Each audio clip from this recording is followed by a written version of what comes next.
Hi guys, this is R.A. Sweeney. Wanted to bring you another passage from the book Praying with the Gospel Accounts as part of the Praying with the Bible series. This time I wanted to talk through the 17th event in the the Harmony of the Gospel study, and this is where John baptizes Jesus. So the whole passage I found really ironic, just because there's a lot of not understanding from people who should understand, similar to what we've looked at. But you just kind of look at it and you think like, huh. That's ironic, is the only word I can describe it. And so when you read this, you'll see a lot more of what I mean by that.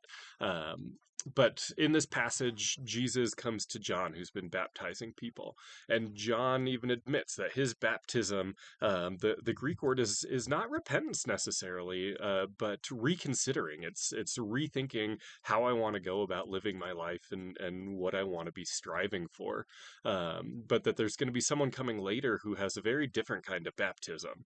Um, and so Jesus comes and he wants to get baptized. And John is like, why would I baptize you? Like, you clearly don't need to reconsider anything. Like, if anything, you should be baptizing me because I'm me and you're you. And so he's got this idea that Jesus is going to be coming and he's going to take over this wilderness baptism ministry.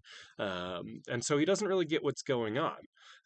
Jesus is coming. He's actually preparing himself for his role as a high priest. And so I get into exactly what I mean by that in the writings. I won't bore you with all that here, but he's coming to be baptized for a completely different reason, and for just a completely different purpose.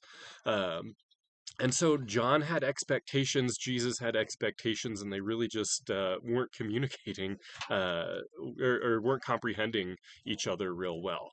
And so it got me thinking, John is thinking that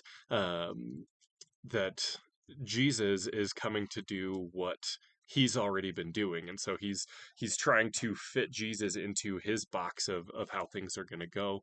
And how often are we trying to do that? How often do we see like, hey, this is what I'm supposed to be doing, and I really don't see how this fits, so let me cram Jesus into this plan.